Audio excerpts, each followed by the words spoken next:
Midnight music.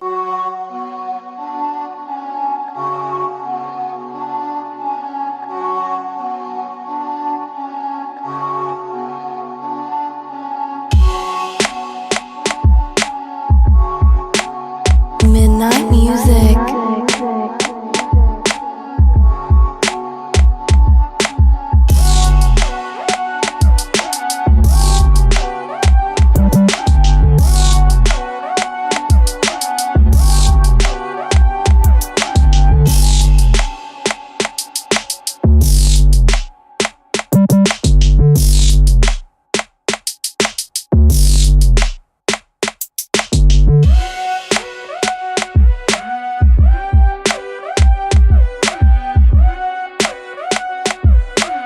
Midnight music.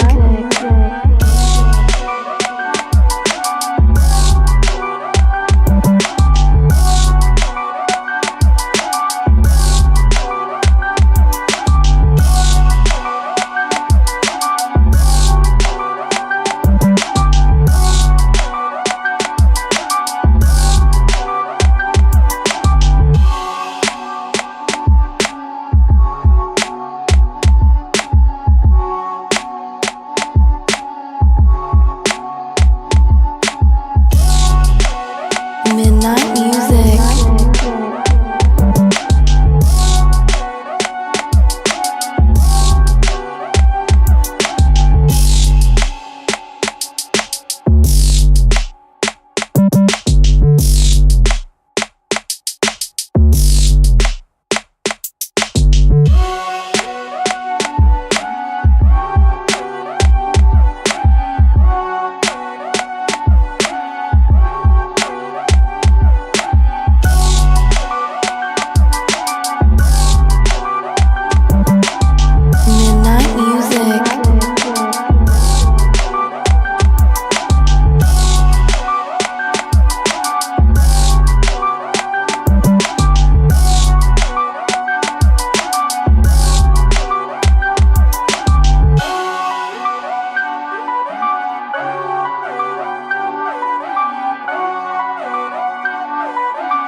Midnight music.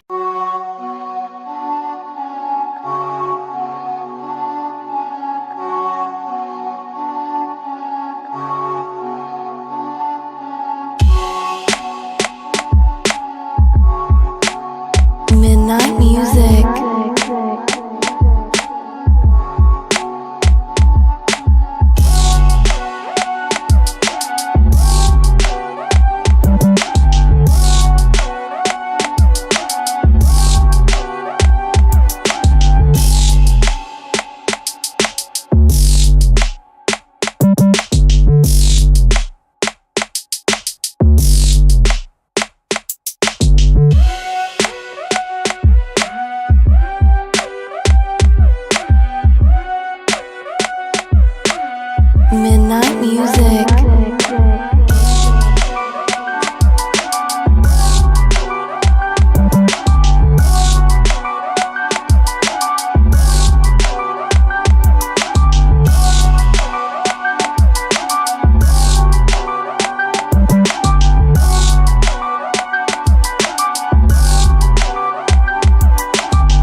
Midnight music.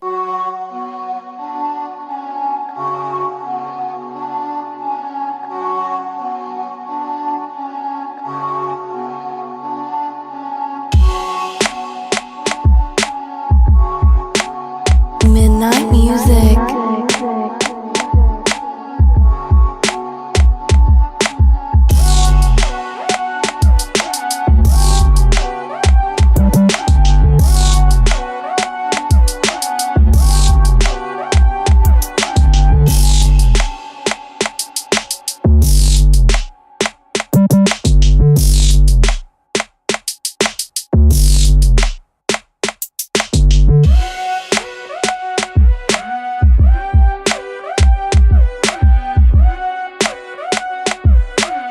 Midnight music.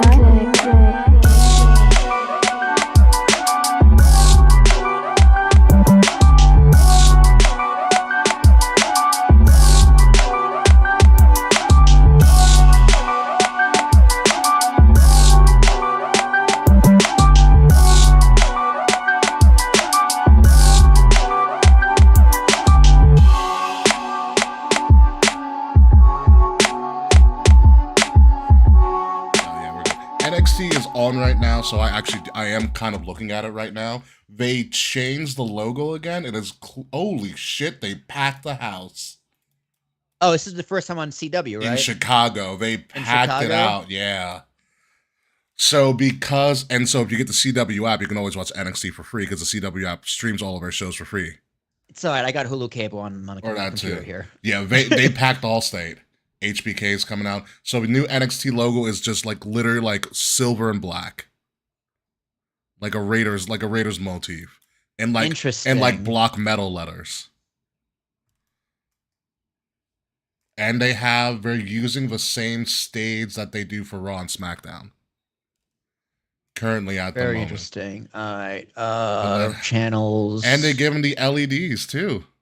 CW. If you have Hulu Live TV?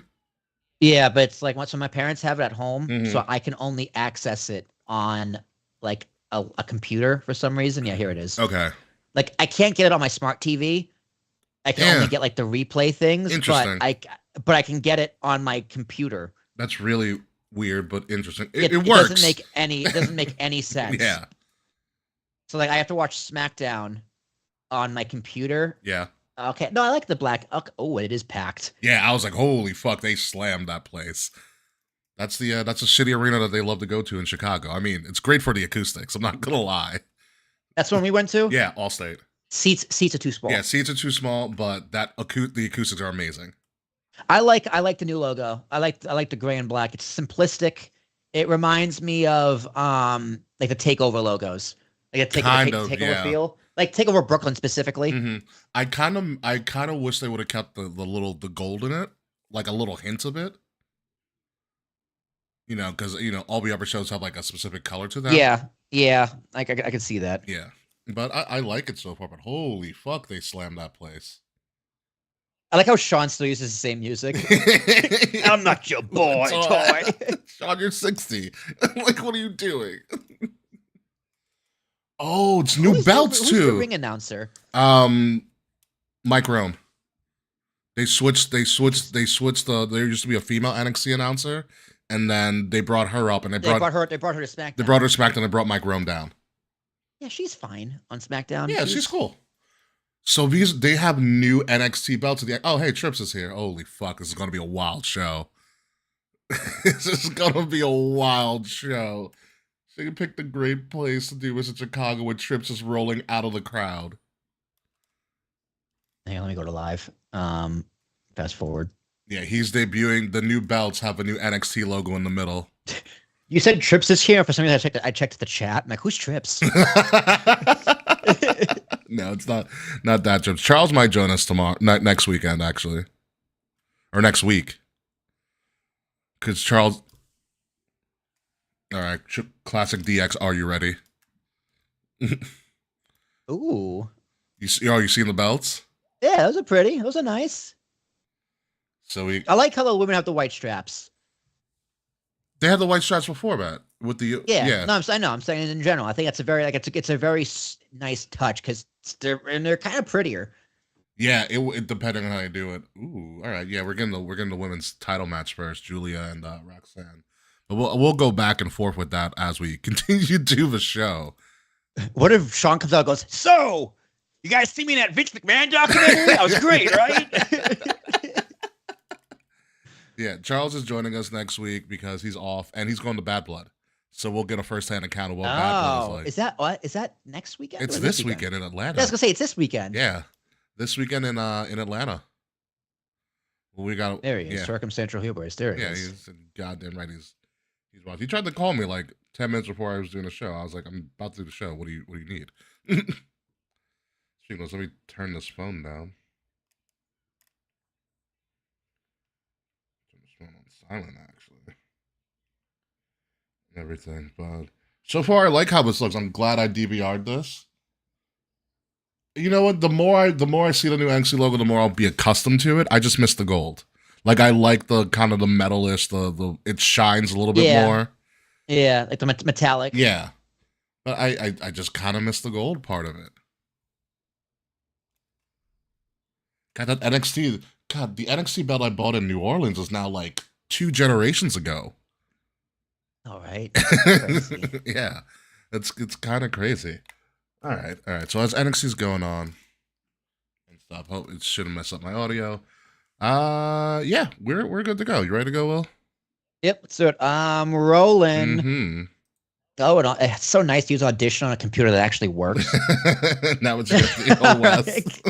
It's starting in 5, 4, 3, 2.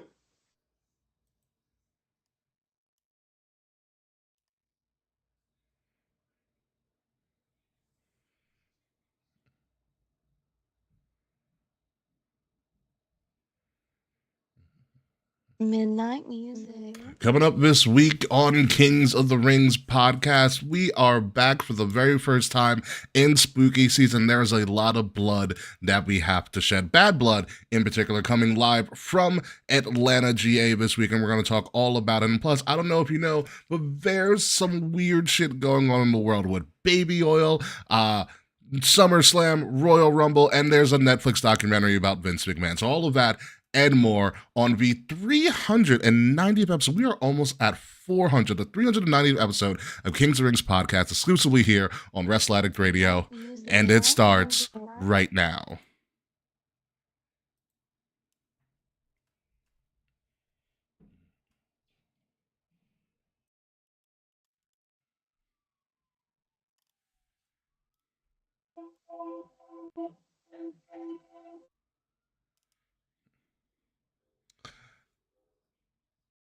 Baby oil.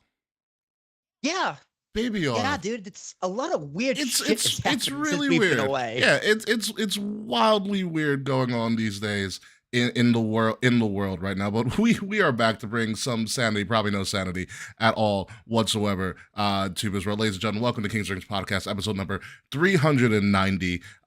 Blood booming. We're going to talk a lot about Bad Blood. We've been away for about 3 weeks. It was a really, really slow September. So bear with us as we get our bearings right here as we are back live on Facebook, YouTube, and Twitch. So thank you, all of you guys, for joining us. If you guys like what you are watching, or if you're hearing this a couple of days later, please like, share, subscribe, leave us 5-star reviews. Find yourself to our merch store, buy some of our fantastic merch. I'm wearing some right now from one of our old Pride collections. The links to all of that are in the description below. With me, no kayfabe. Kayfabe, I think, is going to be away, becoming the queen of Valhalla wedding, with hint, hint, wink, wink, which honestly, I am freaking excited for.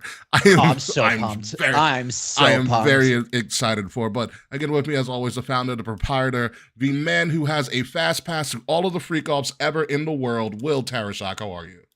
Dude, I just loved how Costco is like, we don't sell baby.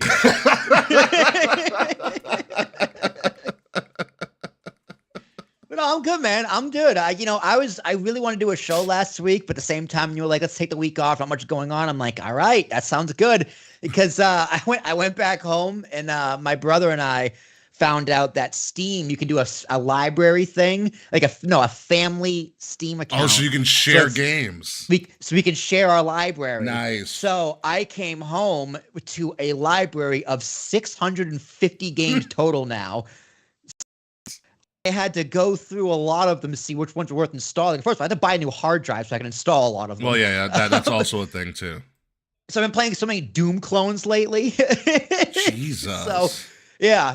I'm on the letter C going through the games right now. So it's been a lot of fun. A lot of good stuff happened over here at Tower Shock Towers too. Yeah, that's good to hear. Yeah, we're gonna talk about a lot of pretty crazy stuff going on in the past couple weeks in wrestling. NXT's debut show right now is going on live. I'm side-eyeing it right now. So we may get a little jumpy from time to time just in case something crazy happens. They have packed out the Allstate Arena in Chicago. They have a brand new logo, brand new belts. It's the week of new belts for WWE. Did you see the new IC belt, Will? I did not. Another new one? No. So Jey Uso won. So you know how the IC belt's like, it's gold, it's nice, but it's too much gold? Yeah, it's like you can't really tell what you're looking at. They added blue. Oh. Yeet, right? They added blue in the right place. It's like, all right, now we got something. Now we got something. What? So cool. Yeah, no, so it's good. It's a good looking belt. I was like, fuck, it looks so much better now with the new belt and everything. So there's been a lot of weird shit going on.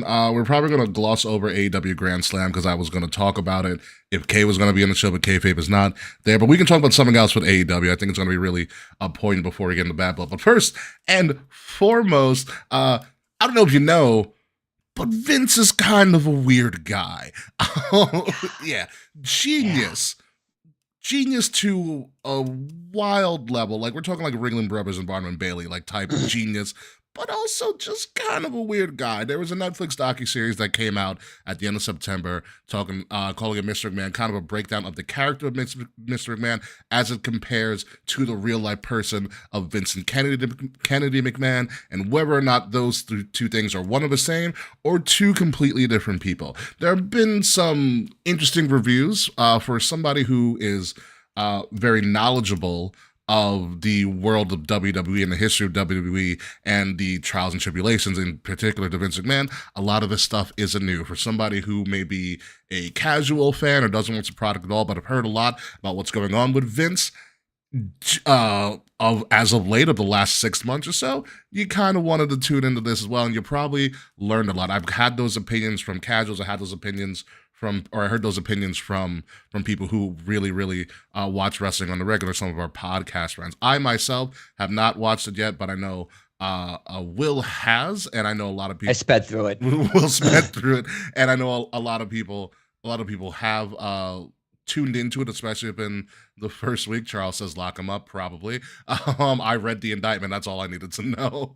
The indictment's pretty goddamn damning, but that's not what it's about. Mostly this is about the documentary, the docuseries of Vince McMahon. Now, before this docuseries came out, about a day before, Vince McMahon, for the first time in months, tweeted something about, like, essentially trying to defend themselves, saying like, hey, don't believe everything you hear in this, it's kind of skewed, so on and so forth. A rumor went around that he may have even decided, or they were trying to push to buy the docuseries from Netflix, and Netflix was like, hell no, we're not doing that, and so on and so forth. I did hear also, and you can confirm this in a second, Will, that Netflix did put out a disclaimer at the beginning of all the episodes saying that a lot of the footage was taken before the allegations came out, and they did the last episode, which mostly talking about the new allegations as of recent times. So, well, the back half of the last episode definitely was. Okay, because remember WrestleMania 30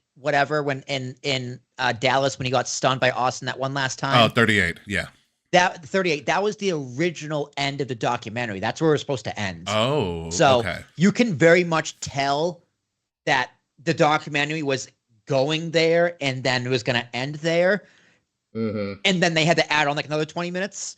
Like, so, yeah, like I didn't actually read the indictment. I only knew what we talked about or what was discussed in the dirt sheets, but the documentary does a pretty good job of going into detail of what the allegations are. And it's like, yeah, Vince, you kind of trafficked someone like that. Yeah. Yeah, like the evidence is like they have text messages. You can make the argument that it's like it's skewed. You know, it's not the full story, but like I don't know how you can spin that. I read the Like, text. I was like, ugh. yeah, it's Yeah. not a good look. So I'm gonna say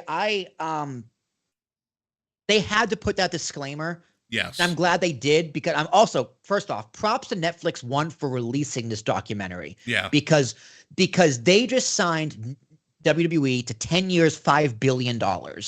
With an So opt out this at is 5, I believe. opt out at 5. So this is not the best PR for their new business partner, even though Vince is no longer associated with the company, right? Yeah. So not the best PR. So they could have easily been like, you know what, we're not releasing it, we're burying it, it's not happening. So props them for releasing it because it is a very, very, very well done documentary. Hmm. Now, if you think this is a hatchet job, I think you're correct. If you think this is very fair, like I do, I think it's a pretty fair documentary, you would be correct because you have that foresight in the veneer of knowing what the allegations are. So you're going to go in biased Yeah. regardless of one way or the other. So Hmm. I don't think it's really possible for the creators to be a fully fair and objective as much as ass slicker Bruce Pritchard wants it to be. But then again, Bruce. So they brought Bruce back, Yeah. and he has a final scene. He might even be the final scene in like the documentary, honestly. Oh. In the last episode, filmed in January 2024, and he saw a few of the first episodes. And he says, "I fucking hated it. I thought it was a hatchet job." And he goes, "You didn't tell the story of how when my wife got cancer, Vince McMahon paid for pretty much the entire um like medical costs. Yeah. And they gave her 4 years to live. That's been 24 years now. So like that's the Vince McMahon I know. So for people in the business, like John Cena, Undertaker's in this documentary a lot. Shawn Michaels is in it. Triple H is in it. Tony Atlas is in it. Hulk Hogan's in it. So they all have their biases. They all have their Vince is a fatherly figure. Booker T's in it. They all struggled. I thought very interesting. They all struggled to answer the question, what is Vince's legacy? And this was in 2021. That's They all wild. struggled answering that question. And you're just thinking about the allegations. The allegations hang over this documentary a lot. Yeah. And that's just human nature. We're Hmm. not going to be able to look past that. And I don't think you should look past that either. But I thought the documentary was excellent.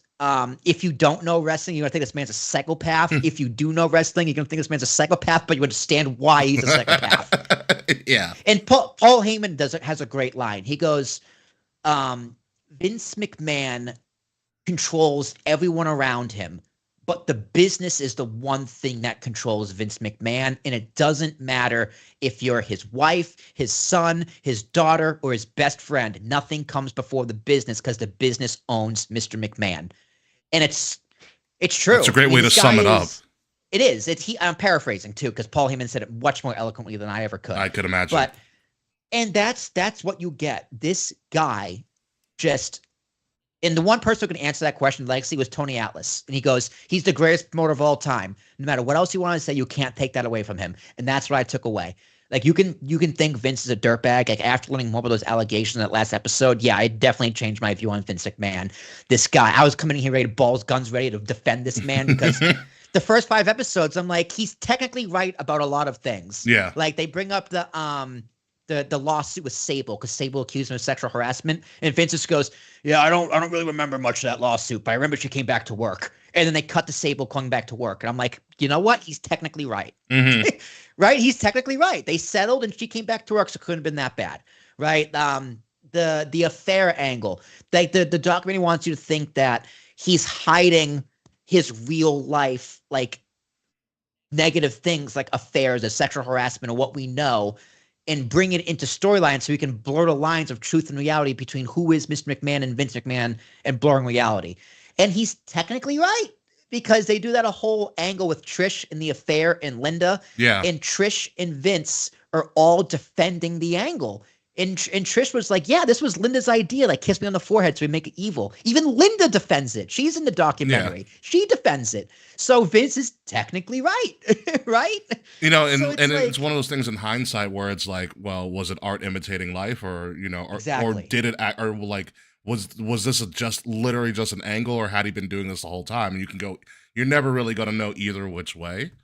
And I tell you, after 6 hours of this documentary, you still don't really know. Okay. You still don't really know. And Shane says it really well. He goes, Vince is going to show you what Vince wants you to see. Yeah. He did that in the steroid trial. He did that with the territories. Mm-hmm.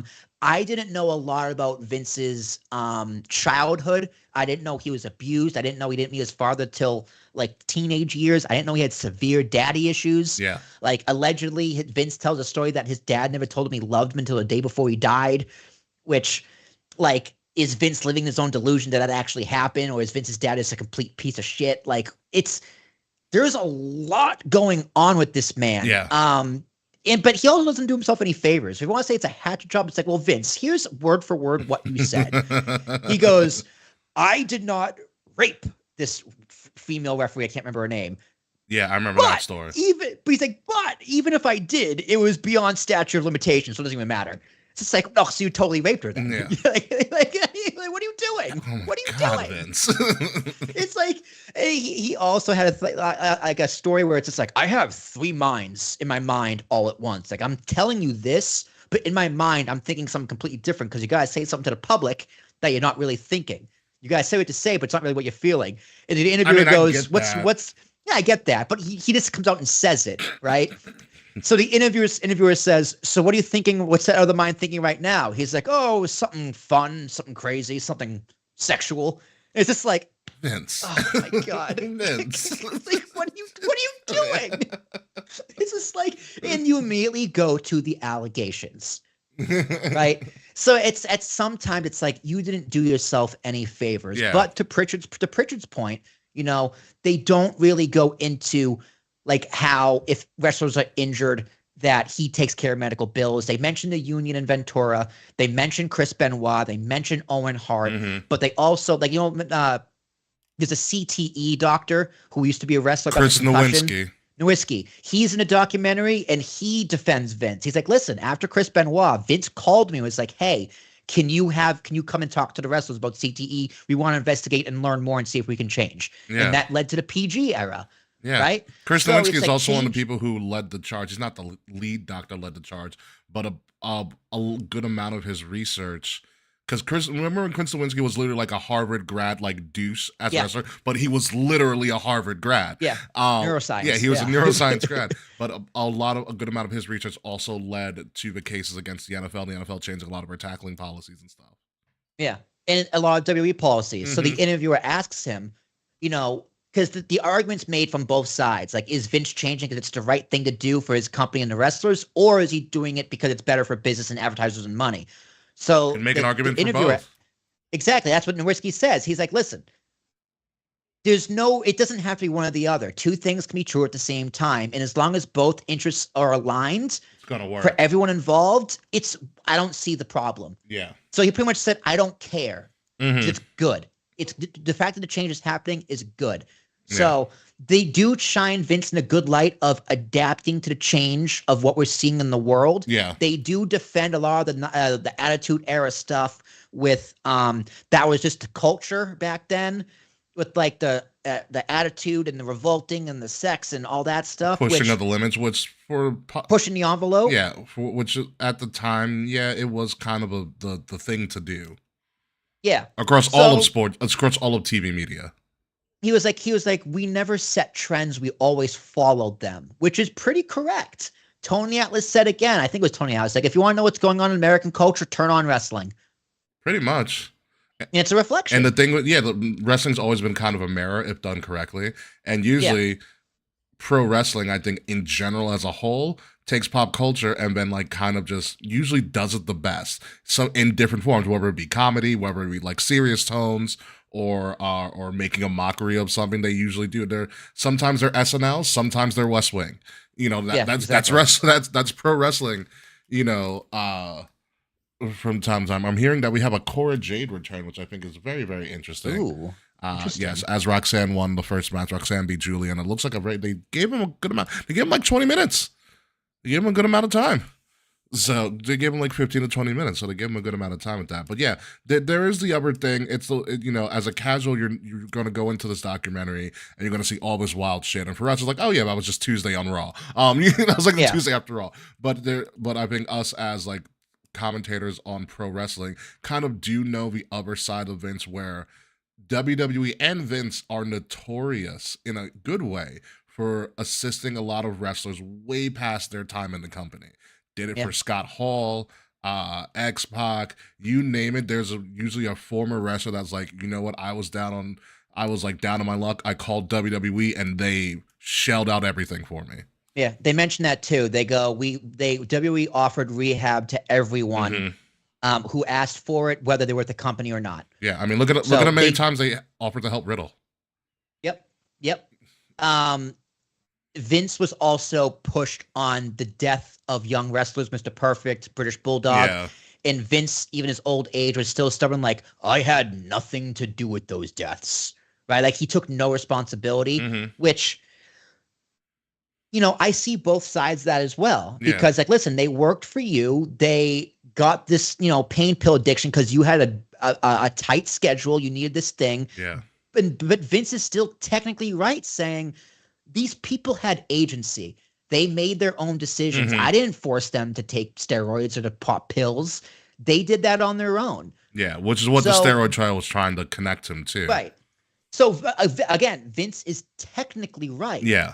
They had agency. They made their own decisions. Like, because you see plenty of, like, there are more wrestlers who took pain pills or had a drug problem that survived and are okay then now. Did pass away. Correct. Then died before 40. Right. So the technicalities are on Vince's side for that one, but to say he has no responsibility, I think is a little absurd. I think that's absurd as well. Like, but to say he's fully responsible, I think is also absurd. I would argue, like, if Vince was saying that to me, I would argue that, but you had a hand in creating the environment that led them down this path.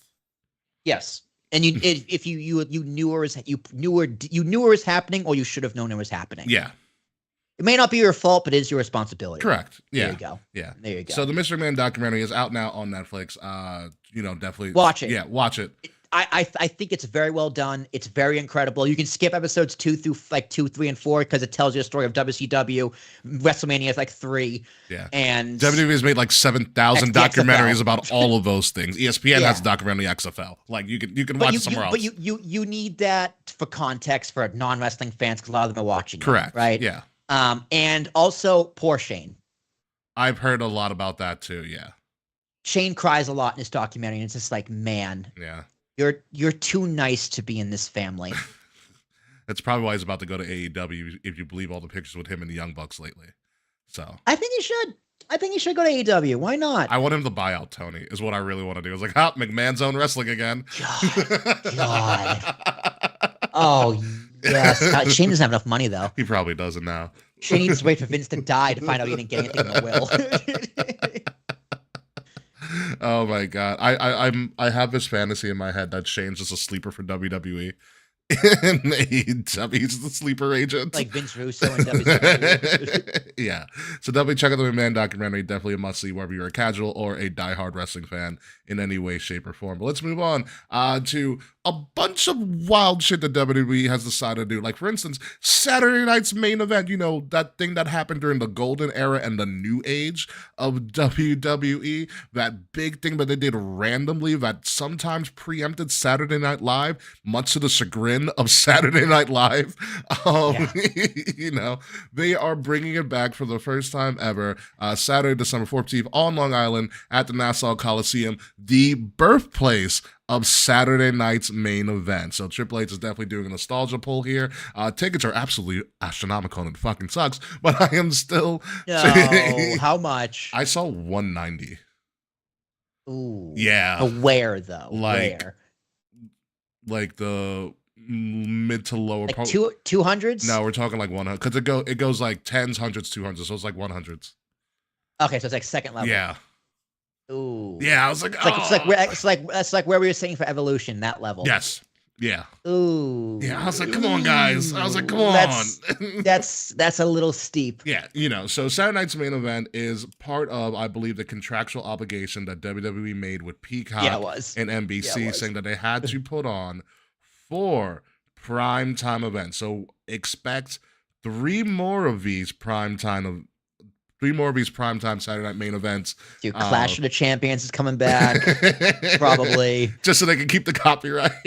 Yeah. God, what was like another? Starcade's coming back. No.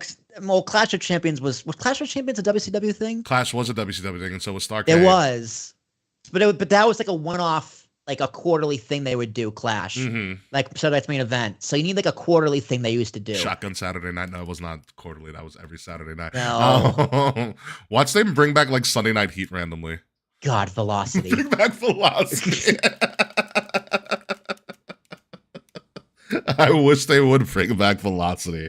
That would be amazing. But this is going to be guaranteed a packed show. You've got Cody here. You've got Roman. Like, the stars are coming out this thing just basically because this is going to be a big deal. This is pulling towards the nostalgia of all the old wrestling fans, especially Long Island. Long Island's a hotbed of wrestling. Well, you're very much aware of it. It is. Yeah. I really do want to go to this show. I'm not going to lie. Yeah. I mean, the Nassau Coliseum, as it's still standing, is one of the more, in the grand scheme of pro wrestling in the Northeast, especially in America, it is one of those arenas that you just know if you're a diehard. WrestleMania 2 was there. Okay. One of the sites of WrestleMania 2 was there was the Nassau Coliseum because they also did Chicago and LA. Chicago and LA. Yeah, LA, yeah. You had Evolution. Disaster. It was a disaster. Yeah. I mean, bold idea, really forward thinking, just not for the 80s. They talk about that in Vince doc too. Vince was like, well, that didn't work. Yeah. You have you've had a bunch of Raws that have been there that have had wild moments. Vince's Corvette, Stone Cold put cement in Vince's Corvette at the Coliseum. Oh, that happened. Yeah. Wow. Yeah. Trish Stratus debuted at the Coliseum. Brock Lesnar. Braun flipped the semi truck. No, it was ambulance. It was the ambulance. It was the ambulance. Braun flipped the. We were there. Braun flipped the ambulance. Trish Stratus debuted at the Coliseum. Brock Lesnar won his first heavyweight title, beating The Rock at the Coliseum. That was the same event that Shawn Michaels came back after being injured, going against Triple H. SummerSlam 02? Yes, at the unsanctioned match with Triple H. That was Shawn Michaels' return match. Was at the Coliseum. That same SummerSlam with Brock and HBK winning. Do you want to know what the opening match was? It was Ray, right? Ray and someone. Was it Ray and Angle? Ray and Angle. Prime Ray versus Prime Angle. That was the opening match. I was there for all of this, by the way. It's a fantastic SummerSlam. So the Coliseum's a big deal, and this Coliseum is going to be slammed. It is going to be absolutely monstrous for this Saturday in December. It's not that big of a building. It's what, like 11,000? It's like close to 12. Yeah, they downgraded it. Between 11 and 13? Yeah, they downgraded it once the Islanders left, but yeah.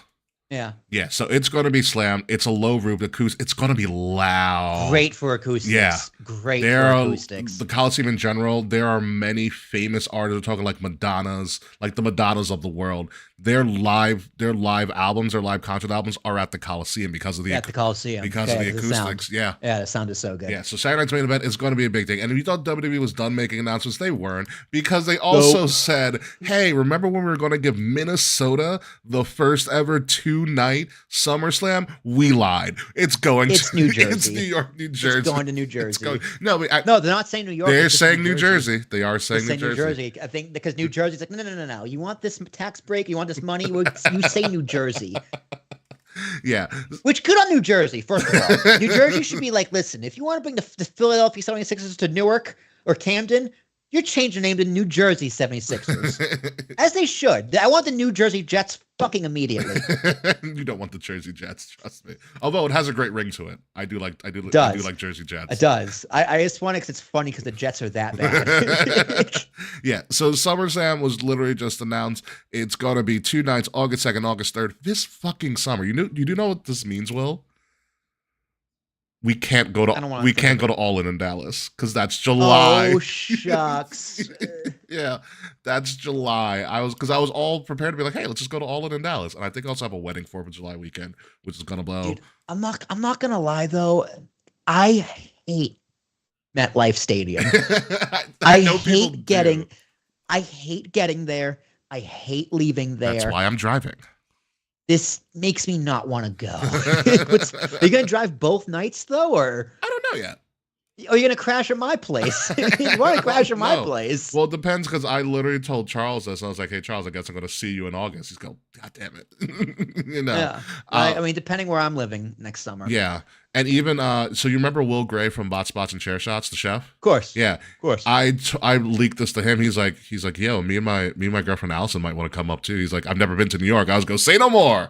Come with Say no more. us. Let's go. Yeah, we'll show you around. Yeah, we'll show you Let's around. take it to the edge. Exactly. So this is a really, really big deal. Cardi B is going to be a part of this, which totally my casual friend who knows nothing about wrestling, who went to her first wrestling event when I went to see Pretty Boy Smooth this past weekend at NWA's live event. She's like, oh my God, I saw the Cardi B announcement. I so want to go now. I go, Jesus fucking Christ.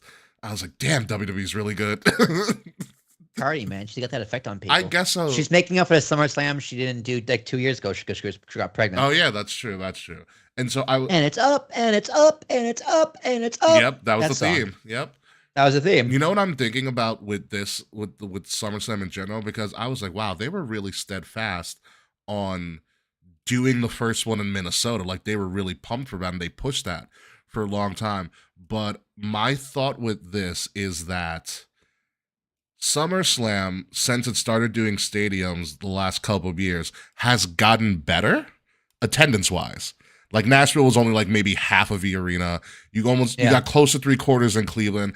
I think for the first 2 nights when they're like, we can't trust Minnesota. Minnesota's not a hotbed. We need to go someplace where we know they're gonna pack out like maniacs. So they went to New York and New Jersey metropolitan area. And I think that's the move. I think there was a little bit of fear that like this isn't gonna work the first time, so that they had to pull the trigger, which is gonna be crazy. Like as crazy as MetLife is, like the only problem with MetLife, besides the public transportation, because I think driving there is actually not the worst thing in the world. I've done it multiple times. Getting out though is the public transportation kind of sucks because you only have that one railway. You get the one railway. You can go into Hoboken. You can also get there from Penn Station. Yeah, and from the Long Island Railroad, technically on one ticket. It's weird as fuck, but it works. Yeah. But that's the thing. The crazy thing about MetLife is that they're getting SummerSlam 2 nights, and they're also getting the World Cup final. Yeah, that's gonna suck. Yeah, I don't want to live here for that because traffic is gonna be terrible. It's gonna be the worst. Yeah, so MetLife's organizers need a raise for pulling off those coups. Yeah, no, for sure. Yeah. If this was at like 1 PM, I would have no complaints because from Hoboken, walking down to the train, taking the train in, going for SummerSlam for 4 hours, taking a train back at 5, 6 o'clock. It's easy, done and done. That would be perfect. This show's gonna start at 7, something like that. Probably go to like 10. Yeah. I mean, go to 10, 10:30. I mean, the trains will still be running, but it's not as good. Yeah, but that tailgate scene's gonna be nuts. Yeah, tailgate's gonna be pretty fun. Yeah, that MetLife parking lot is made for tailgating. It's really good. Yeah, it's really good. And the American Dream Mall is right there too. That so you could probably spend mall. At least on a Saturday, because the Sunday it's okay. So Saturday will be fine because the mall's all open. But Sunday, since the mall is technically on 2 counties, one county has this weird Puritan law where you're not allowed to open like retail stores on Sundays. So half the mall's closed. That's so weird. Yeah. I bet you that's where all like the meet and greets are going to be. At that big the American Dream Mall? American Dream Mall. That or else or they might just again utilize the excuse of you're right by New York to just do something in New York. Yeah, Cody Rhodes. Let's do the Javits Center again. Cody Rhodes is gonna be going on the indoor ski place at the mall. Yeah, so Sikoa's gonna wear like no shoes down the ski and just like with a frown and like his arms crossed the whole time. Chad Gable goes, American made. We made this mall.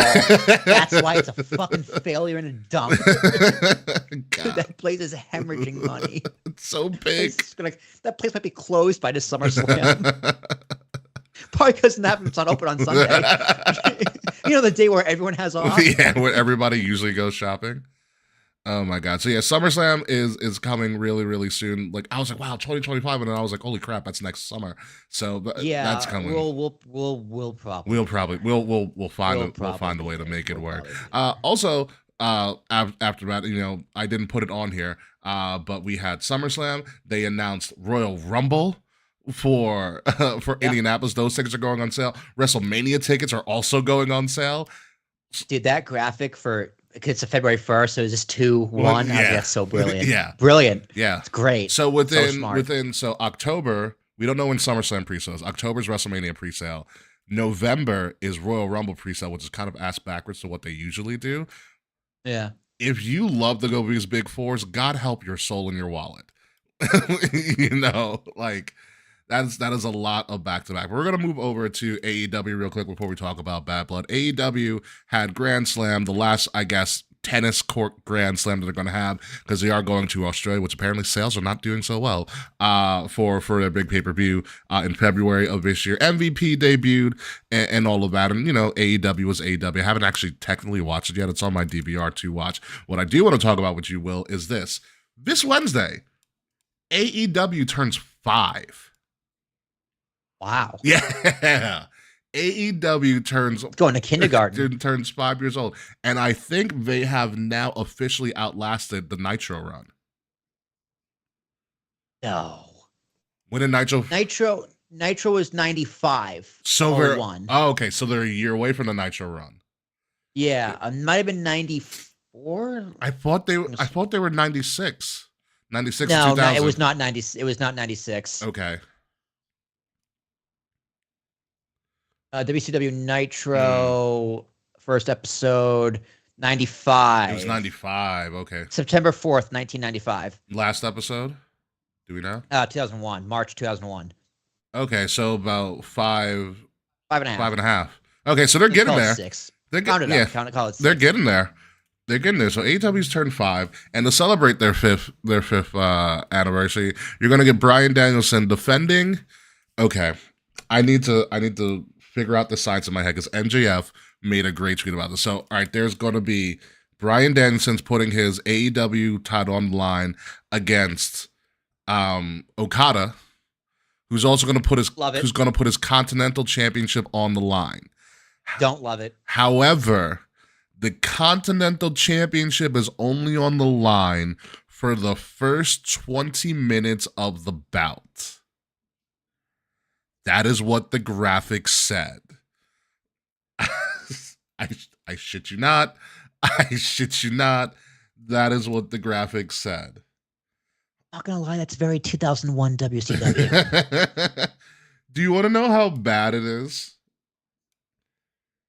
So, all right, I'm looking at the graphic right now. It says AEW World Title versus AEW Continental Title. Continental Title only at stake for the first 20 minutes. That's tomorrow. How does all that fit on a graphic? I don't know. Not well. You want to know how bad it is? MJF literally said, he tweeted this and said, "Guys, I had to stop what I was doing to read this graphic. After reading it repeatedly for a full 8 hours, I've come to the conclusion no human being can possibly comprehend this stipulation. It's impossible. This post definitely wasn't sarcastic." I mean, that's the company you signed with, bro. Look at me. You could be on Raw right now fighting Bronson Reed, but you're not.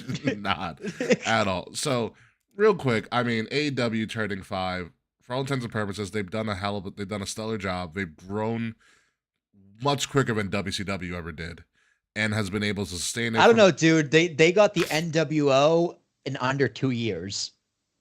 Fair. Actually, Hogan turned heel in under a year. So, although again, AEW had pandemic, so that they get a pass. Yeah. And they were really hot up until like halfway through the pandemic. Yeah. So, no, I would say the 5 years of AEW, it's definitely been a success. Mm-hmm. But it's been hard. It's been hard. Hard success. You know what it is with their success? For as good as their success has been, their misses are really glaring misses. I think that's what it is. Like, they have a hard time, like really minimalizing their misses. When they miss, it's pretty big miss. Yeah, it's a big. It's a big miss, and you're like, oh. And when they hit, it's kind of just like, oh yeah, good job, guys. Hey, that was a hit. Yeah. Good job. That was good. That was good. Yeah, they haven't had anything that was star like they have, and I think what AEW misses a lot, they had it with Hangman and Swerve. Um, I think they don't get enough compelling stories. They have great matches all the time, but I don't think they have compelling stories. I agree, and they don't do well. They've been getting better at making stars. Yeah. MJF made a star. Like he was made a star in AEW. Swerve was made a star in AEW. It's number two in PWI. And Hangman was made a star in AEW. Yeah. Whereas like the Bucks, Kenny, Okada, Bryan Danielson, Jericho, they were already stars coming in. Yeah. Right, which is fine, right? The W did that all the time, and Vince reinvented them. But Vince always made new stars. Vince never had a problem making new stars, except for like a few years in 05, 04, and 05. Yeah. But AEW needs to do a little better in actually storylines, compelling storylines, and a little bit better of making and keeping established stars. That's the one thing that they need: storylines and stars. So let's see what goes with it. But congratulations to AEW turning 5. Like I said, the product's been doing well. I had my concerns. I know you weren't on the show, but I went on a diatribe about that all out finish, which a lot of people did with Hangman and Swerve. But like I've started to tune in more to AEW to see what they're doing. So I think that's as soon as they go to Max, because they're on the according to Andrew Zarian, a deal is done. They have to announce it. And they're going to go to Max. Yeah. So if they're on Max like weekly and I can watch it next day and I can watch the pay-per-views without an extra fee on Max, I will be watching AEW like here and there. Yeah. At least the pay-per-views. Bleacher Report already announced that they are no longer streaming wrestling. So there is that's something in the because, works. There's something in the works. works. That's because like the HBO Warner deal and Max is pretty much done. They just need to announce it. Tony Khan's probably going to announce it on this show. Good. I got a big announcement, Yeah. Tony Khan and everything like that. So yes, let's move on to the reason for the season, why we are here. Bad Blood, folks, is coming at you live this Saturday from Atlanta, Georgia, home of the Falcons and that weird white guy as the quarterback, Kirk Cousins. And it's going to be, I think it's like the 27th anniversary or something of the original Bad Blood, or the 27th anniversary of the original Hell in a Cell. It was 97, I believe. 97, it was like October 5th or something, October 4th or 5th. Yeah, in 97, the original, 97. So it's an anniversary show. It's an anniversary show. They haven't used it in a while. Notably, they went very Atlanta with this. Metro Boomin, the rapper, super producer, and future song GTA is the theme song for this, which is a very Atlanta thing to do, which is pretty awesome. I like how he's kind of diving into the culture of the town that they're in, which is something he usually did with NXT a lot as well, to kind of get that hype around. There is 5 matches. There is 1 Hell in a Cell match. Thank the Lord. Okay. So 6 matches, because that's going to be the length of 2 matches. Pretty much. So we've got that going on for Bad Blood, which I'm very excited about. It is starting at 6 Eastern, which is really, yes, it's starting at 6. This was, I'm gonna have to remember that. Yes, yeah, you're gonna have to. This was not a WWE move. This is a TKO move, because there is also a UFC event that night. That's why. So they want to be over. They want to be over by 10 for the main card. Correct. Yes. Yeah. This is a UFC. I think it's a big UFC too. It's like 306 or something. Something like that. 7. It's in like Utah or some shit. But yeah, this was a TKO move. This is a deliberate TKO move. Smart. Yeah. Very smart. So they kind of want Bad Blood to be over, and by the time you're finished with Bad Blood and whatever pre and post show shit that they do, you'll be able to watch the UFC card. Good business for trying to share the same space. Essentially. Obviously, you have a WWE Bad Blood store, which is going to be at the old CNN Park, or the CNN building, which I think it's called the Center now. It's not called the CNN Center, it's called the Center. As you see, they have Bad Blood themed championships, the Georgia Bulldog stuff. It's going to be open from this Thursday from 12 to 9. What I noticed in doing this research and helping out my friend Charles, who's going to be there in person, the resale market for this pay-per-view was rumored to be as high as WrestleMania resale. which is Wow. which is nuts to think, which shows you how hot WWE is. Number 2, they are doing meet and greets in a very Comic-Con style at the store. So there are going to be free meet and greets that they usually do, and things like Xavier Woods and Io Sky. But you have an opportunity to meet like Liv Morgan, Bailey, Drew McIntyre, the Steiner Bros as well. Both of them, Rick and Scott. And I think Damian Priest as well at alternate times throughout the weekend, but you have to pay in advance for them. And they're using the same website that Comic Cons use for their video meet and greet stuff. So I thought that was really interesting. So they're really banking on the fact that when WWE comes to town for a major event, they're trying to take over. They're trying to do mini WrestleManias everywhere they go, which is smart. Yeah, as they should. Smart. It's a win-win for everybody. It helps out that local economy for that weekend, and it helps out, the performers and everybody else. But that's got to be a wild schedule to go by, especially if you're a performer. Like all the media and then meet and greets. That's it's probably exhausting. Yeah, like it's a lot. It is a lot to do, but kudos to them. So if you're going to be in the Atlanta area, I know you know how bad the resale market is. Balor Club guy's going to Atlanta and he doesn't have a ticket yet. Ooh. Yeah. Yeah. So think about that. That's how big it is. I think the resale market is also bigger because this is the last American show. Where are they after? Oh, they're in Saudi again for Crown Jewel, and then Survivor Series War Games in Vancouver, in Canada, and that's it. And then there's no December pay-per-view. Yeah, the only other thing you have is Halloween Havoc for NXT. And that's going to be in Pennsylvania. Yeah, no, that could definitely play a part of it. Yeah, so sure. This is the big one, and we're going to kick this off, folks, with the biggest match on the card, which is probably going to be the main event. This is awesome. I don't think so. I would be because you have Roman's on the card, Roman and Cody, but I don't know. And they're setting something up. This is show stealer, dude, straight in the middle. You put. Listen. The logo has the Hell in a Cell. How is this not the main event? I mean, I get that, but then again, I like this being in the middle because you look at your watch and go, this could go on for a while. Whereas the main event, you go, all right, this is gonna be 28 minutes or so. Okay. Yeah. Like I like the fact that a match like this can just go, because it's gonna be a long match. They probably get like 38, 40 minutes. Mm-hmm. Including entrances and everything, like video package entrances. The whole segment's gonna be like 45 minutes. Yeah. So I like putting that in the middle of the card because it's just like, oh, how long are they gonna go? Yeah. And then it's Roman and Cody, right? Yeah. I mean, they're not honestly not that interesting. I wasn't a huge fan of that cinematic promo, to be honest. Wow, I did not expect that from you. I loved it. We'll get to it in that actual segment, but yeah, I think this is gonna be like dead smack third in the card. I still think this means. Because where do you put Roman and Cody then? First? Yeah. Okay, maybe do that. I mean, I'm fine with that. I would love this main event. Don't get me wrong, but it's Roman and Cody. Those are your guys. I think those are your two guys. I think you add the fact that the Cell's way too ominous of a structure. You have the nostalgia of Bad Blood, and that was the main event of Bad Blood, was that Hell in a Cell.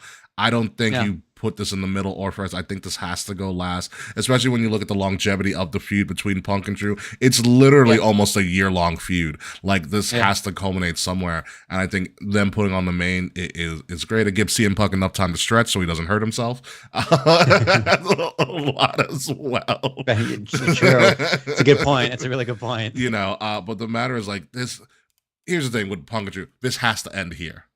Like, Seth just came back last night on Raw after, literally being at every NFL arena known to man before showing up. That was so funny. It's so great to see Seth. It's going to kick out of arenas. It was a great bit that they did. That was actually really funny.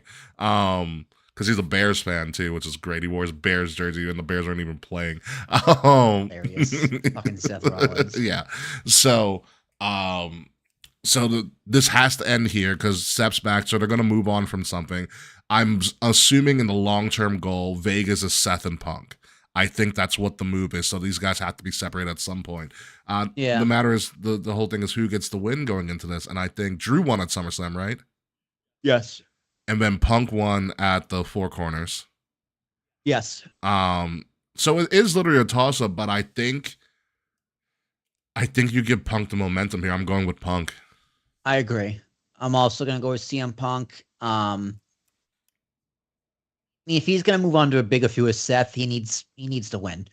Yeah. Because if you're gonna do bigger and better things with him, he needs to win. Drew's the heel, a dastardly bastard of a heel too. He is the second best heel in WWE at the moment.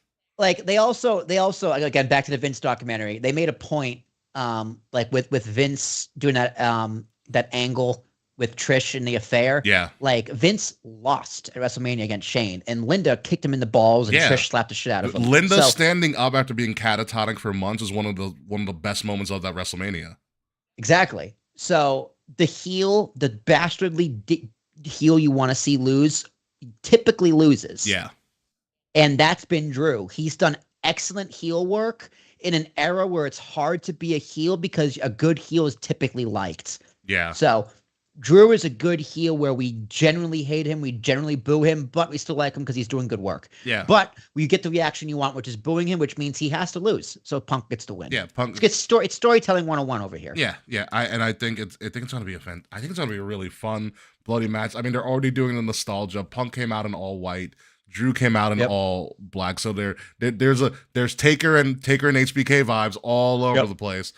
So be great. Yeah. So they're doing something special here, which is gonna make it great. The bonus question I have for us for this week, seeing as the first Hell in a Cell match ever, Taker and Shawn, was the debut of Kane. Do we see another soon-to-be legendary debut at this Hell in a Cell match?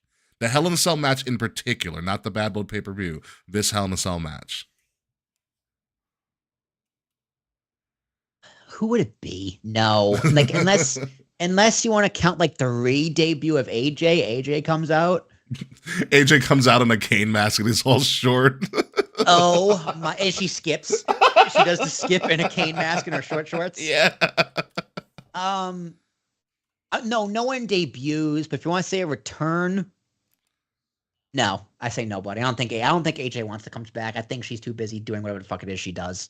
Yeah, I always say, would it be nice for AJ Lee to come back? I would fucking love it. I think she got I think she got hosed.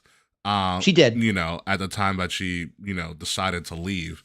And like she doesn't get the respect she deserves. She does not. I think she's a shoo-in for the Rumble. I think she's a Rumble one-off. I don't know if she wants to come back. I mean, if she was going to come back, because she's been a part of the storyline without being a part of the storyline. Correct. Right. So, but like, what would she do? She can't get physical with Drew. She's tiny. Doesn't make any sense. I mean, she's still a performer. I feel like she can like jump on top of Drew, and Drew like kind of like throws her off her shoulder, which makes Punk go into like a feral. Punk go crazy. Punk go into a feral rage. She just bang on the cage. Like, something like that. Yeah. Go, Phil, go. Something. Like, yeah. Like, I don't know. Or she comes out afterwards to give him a hug when he's bleeding, and she's just like, she like just licks his blood off of him. Because that's something AJ Lee would totally do. And like jumps around like it was seeing them make out with him. Mm-hmm. Like, yeah. Oh. Netflix is going to be so sexy. Like, I don't know. Like, I think if there's a time to bring her back and have her do something, this is it. She's been a part of the feud without being part of the feud. Yeah, and by the way, breaking news, Cody Rhodes is going on the Pat McAfee show tomorrow. So that should be love to see it. That should be interesting. And apparently also, I totally forgot to tell you, NXT's TB14 now on the CW. So they changed the rating. Interesting. They very much changed the rating. But we're both going with Punk here. Kayfabe also chose Punk as well, just in case you guys thought that Kay was going to choose something different than CM Punk. They are not. Moving on to what might also be the main event, we have Cody Rhodes and Roman, the enemy of my enemy, versus Jacob Fatu and Solo Sikoa in like a kind of like WWE, like WrestleMania 40 night one main event light. Is what this is. I mean, kind of, yeah, in a way, right? So this is going. I mean, I really thought nothing of this until they did the cinematic promo in Atlanta, in Georgia, in Georgia Tech Stadium, which is in the heart of Atlanta, right in downtown, where Roman played, but Cody grew up at. I thought the parallels are really interesting. It's also kind of a continuation of that of Cody's Bad Blood promo with Metro Boomin when he finally got out of the car and he showed up. I was like, all right, that's actually pretty nifty, kind of long-term storytelling. What are we doing here? myself personally, I loved every moment of that. I thought their pacing like was good. I thought their point, they hit all of their points really, really well. And in my head, I was like, wow, this is the future of how they're going to like try to like structure these promos for a lot of their big stars who can do it. I'm all for it. I know you weren't that much of a fan of it, but I do. Yeah, know that was the problem I had with it. So what they the script, what they said in the story they told, yeah, phenomenal. Like what Roman's point was is like, you know, whatever, and Cody's just like, it's not you, it's not about you anymore, it's about me. This is my championship. Yeah. Yada yada. He was yada. like, you were the guy, but you're not the guy anymore. Like, I'm the guy. Yeah. Everyone's just like, oh, fine. What do you want? Yeah. You don't want to have my back. Like that. Fine. Mm-hmm. Cinematically looked great. Right. Yeah. WWE really wants an Emmy. That's what it came up to me as. But the one problem I had, and I don't want this to be a future thing in wrestling, because I think the promo would have been better and the story would have been better told if it happened in the ring in front of our live crowd. That's what I'm gonna put my wrestling purist hat on. Right, I'll put it on right here. That's your old school White Sox hat. It's the first hat I could grab. My wrestling purist hat is on, saying like this is not my WWE. Okay, I'm taking it off. Like this is not my WWE. Like wrestling promos, wrestling is supposed to be in the ring. Mm-hmm. It's a live product in front of a crowd, in front of in the ring, and I think it would have been just better with the crowd cheering, the crowd reacting. Yeah. And just like, I get it. It was cool. It looked great. The story was great, but it's not wrestling. It's not wrestling.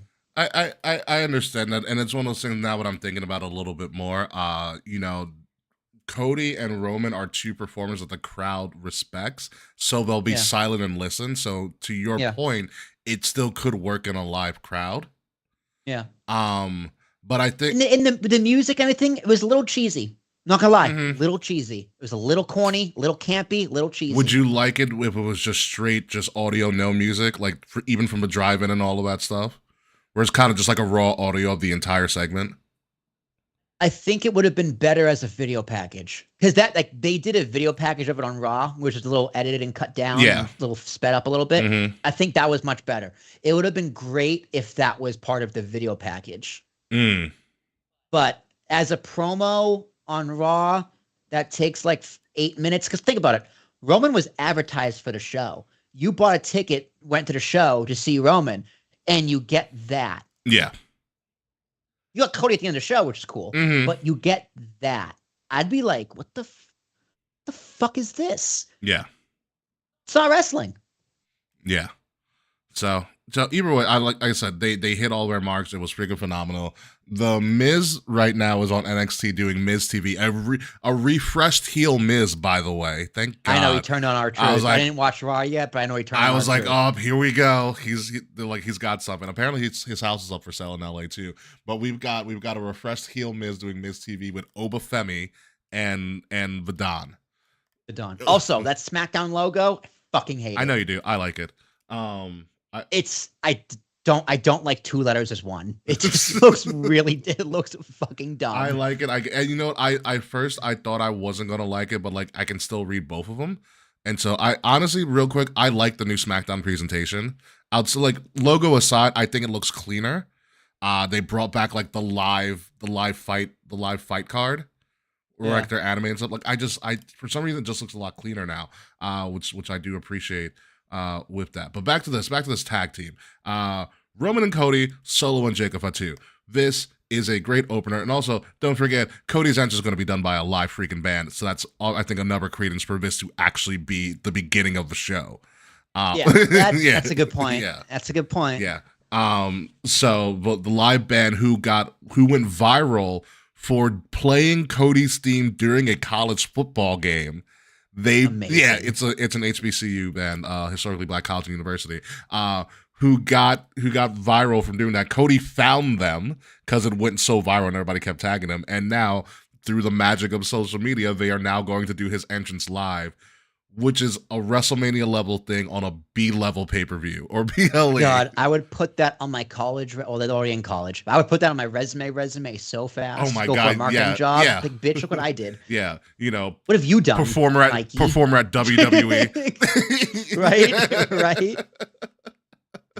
That's a cool story, man. Yeah. And props to Cody for doing that too, because Cody has his finger on that kind of that internet pulse. He does. Like he does. He has a very good gauge of what fans are doing and what's going viral, what's popular, and he knows how to use that to his advantage. That's something that babyface would do that makes fans and marks like you and me go, "What a stand-up guy!" Yeah. Really cool. Exactly. I hope he hasn't raped anybody.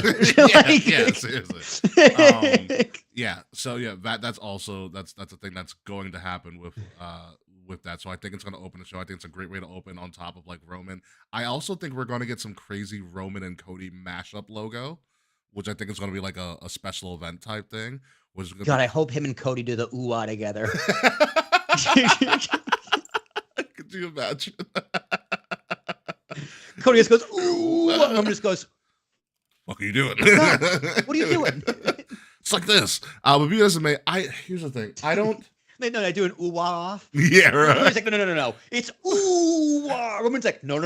It's ooh-ah. Just totally go live event for like 5 minutes. Just a live event, just getting nuts. I don't. Here's the thing. It's your two biggest superstars of the past 5 years in pro wrestling. I don't think there's any way, shape, or form you have Roman and Cody lose this match. No, not a goddamn chance. Solo is this in this graphic going, I'm taking the pin. Yeah, because Jacob Fatu's a monster. His presentation has been unbelievable. Incredible. Yeah. To the fact that the other two guys are, which one's Tama and which one's Tonga and Loa? Tonga Loa is the one with the eye shit? patch, and he's the taller one that always kind of screws up. Yeah, like I said, the other one came up with a microphone going, hey. That's Tama Tonga. I was like, no. I'm like, nope, that's enough. You go back. Send this motherfucker to NXT fucking immediately. Shawn Michaels, you fix this clown right the fuck now. What are you doing going it's this weird Kevin thing. Owens is in the ring. He What are you never doing? did that in New Japan that I remember at all. Like, what is going on, dude? What are you doing? You stop this nonsense immediately. But yeah, it has to be. I almost cut it for the soundboard. You should have, actually. I should not have. Yeah, it's got to be Roman and Cody for this. This is an absolute no-brainer. It's going to be a fun match, entertaining. You have two of the best performances ever. They're going to carry these two young guys in a match, and it's going to be interesting. I think that's a no-brainer here. It's going to set something up for sure. Absolutely. We're in something setting up for Survivor Series War Games. It has to be. It's not The Rock. Just spoil it. It's not. If you think The Rock's going to Vancouver, he's not. He's not going to Vancouver at all. Rock will show up at Rumble is what's going to happen. Here's another good bonus question for this. Because it's Roman and the Bloodline, do we see a new member of the Bloodline debut? Yeah, dude, it's Rikishi. Rikishi's going to come down. It's going to be the end of the match. 3 of them are covered in blood, and Cody's covered in blood twice because Cody. Cody's bleeding from his chest and his head. Rikishi comes down and goes, guys, enough of this fighting. Hands them sunglasses, and they do the Too Cool dance. That's it. That's how the show goes off the air. I want Rikishi to come and he helps Roman and Cody do the Too Cool dance. And Roman and Cody do Too Cool dance with Rikishi, and Cody takes the place of Scotty Too Hotty, so all of a sudden he starts pulling out the worm. Yeah, he does the worm. But who else is left? There's Zillafat too, who is one. There's like 4 or 5 more. Oh, yeah. No, you know why? Because that might be a War Games thing where Solo can get his win back. Mm-hmm. Solo can get the win where they can pin like Sami Zayn or something. Yeah. So we'll definitely see what happens there. But good match. Other matches on the card, we have Dominic in a cage match. I mean, Rhea Ripley versus Liv Morgan with Dominic suspended from a cage. I think Dominic suspending from a cage is a giant, just MacGuffin is there to kind of just, not MacGuffin, but it's there. It's a red herring, kind of just to distract you from the fact that Liv Morgan has something else up her sleeve that's going to come and take out Rhea Ripley, because I think the Liv Morgan heel run continues. I don't think Rhea wins this in any way, shape, or form whatsoever. And I'll tell you what Liv Morgan has up her sleeve. It's Big Mommy Cool. I think Raquel comes back and it becomes the heavy to take out Rhea. Raquel's been sidelined for a while for a great reason. She has I think it's called mast cell deficiency. Yeah, she has some disorder with like her skin, right? It's mast cell. So what are the common allergic reactions you have? Hives. Yeah, hives. So she gets like hives and all of this stuff because and she doesn't have allergic reaction to anything. It's because the way that her mast cells like kind of like populate out of control randomly. She'll just randomly have these outbursts. And there's nothing you can do about it. Yeah, that sucks ass. Yeah. Yeah. I think it's called like mast cell deficiency or something. I looked it up the other day. But I think she's doing a lot better now. She's been away for a very, very long time. And the Raquel ever looked good against was against Rhea Ripley. Remember, she retired Rhea from NXT. She retired Rhea from NXT, and also before she went down with her illness, whose tag team partner was she? With Liv. She was with Liv. She was with Liv. I think we see Raquel return, and Raquel is the reason that since Dom's not there to distract, because he's going to be hitting the cage, I think Raquel comes back and takes out Rhea. God, Raquel and Judgment Day. It could work. I mean, no, yeah, it could definitely work. I know. I like she that. She just kicks out Carlito. God, please. Now, I bet people wanted this to be inside Hell in a Cell too, but I'm glad it's not. I'm glad it's not too. I think it's Hell in a Cell worthy, but I like that there's only one. There should only be one Hell in a Cell match on a card like this. Correct. And if you had to pick one of the two, sorry, it's not this one. But you need an excuse to get Dom out of there. Typically that'd just be a regular cage match. Yeah. Or in this case, it could be a Hell in a Cell match. But Shark Cage works too. Yeah. It's a goofy gimmick. It's a big cage. You were in it at WrestleMania. Yeah, it is a big cage, but wrestlers are big people. Yeah. So, yeah, I think in kayfabe and storyline, this makes total sense. Mm-hmm. But yeah, I love that. I love that story. Book it. I would love to see Raquel back. I also think Liv retains because Rhea Ripley's too obvious, and there's still meat on this bone. There is. Meaning Liv Morgan's heel run. There's still meat on the bone with her and Dom. Honestly, the rubbing noses is more obnoxious and heelish than them full blown making out. It is. And I also like that because we all know Dom's married. And I bet Dom's wife is just don't make out with her on TV too much. Again. Yeah. So I think that it's a good compromise, right? Yeah. This is rub noses like we're in fucking middle school. Yeah. Yeah. It is absolutely fantastic. Kayfabe. I like it. Kayfabe themselves is going with Rhea. We don't know very Always go with your heart, K. Always go with your heart, K. That's why we love you. That's why we love you. Moving on. Other match on the card for the other women's world title, the women's WWE championship, Queen Nia, who choked. She looks terrifying in that picture. And choked the living shit out of Tiffy Stratton out of nowhere on SmackDown. I thought they were besties. Are they no longer a thing? No, they are. Tippy keeps on screwing up because Tippy's playing like I'm the dumb blonde who wants to cash in, but I can't cash in on my bestie, but I want to cash in. Yeah. And every time I try to cash in, I screw up a match for Nia. So Nia literally took her by the throats on SmackDown. She's like, "There's another title belt, you bitch." The eye-raising part of that segment was that, and it was kind of a tell, Tiffy seemed very calm with about it. I was like, oh, all right. She was like, "You're not Ludwig Kaiser."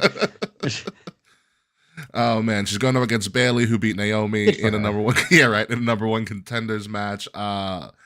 This story is all about Tiffy and Nia, and Bayley's here to just put another good match with Nia. Their SummerSlam match was fantastic. Was absolutely fantastic. One of the best of Nia's career for sure. Mm-hmm. Yeah, SummerSlam match was absolutely fantastic. Why not do it again? The big question is, does Tiffy actually successfully cash in this time? I still say no. No, Charlotte's not back yet. No. What do you mean? I don't like that Nia's like a transitional champ, where it's like, how long is this transition gonna be? Like, well, I mean, it's been 3 it months. It could it could be like a 6 month run, but I still she has a transition for Charlotte because like we all know she's gonna lose to Charlotte. Charlotte's ready to come back. It looks like she's ready to come back from her socials. Yeah. But listen, if Nia holds this from, because she got it at SummerSlam, if she holds this from SummerSlam to Rumble, which I think is very possible, I think it's a good run for her. Decent run, sure. Yeah, 6 month run. Well, not 6 months. Sorry, 4 months. It's a good run for her, or 4 to 5. Yeah, good run for Nia. I still go with Nia here. Yeah, for sure. I think because you have to, like, this is kind of Bayley's rematch per se, so I think Nia has to solidify. We're done with Bayley. Yep. We're done with no more Bayley. No more Bayley. Bayley, take that fat ass of yours and go to Raw. God, so much cake. Yeah, that's supposed to be a compliment, by the way. Yeah, Charles might have the opportunity to meet Bayley, but I think he's working. No, I'm told it's Saturday. It's Saturday morning. I think she's available. Ooh. Yeah.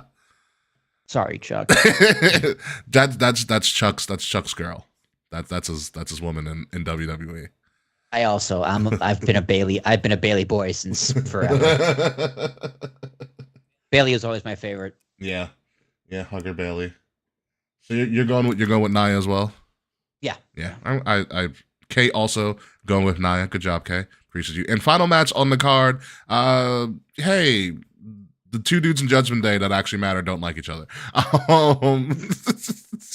This match has to be hidden somewhere. It's got to be after. It's got to be either after the opener or before the closer. Is where I would put this match. You have Priest versus Balor. Balor's kind of. I don't get the Finn Balor character right now. Like is he mad? Is he petty?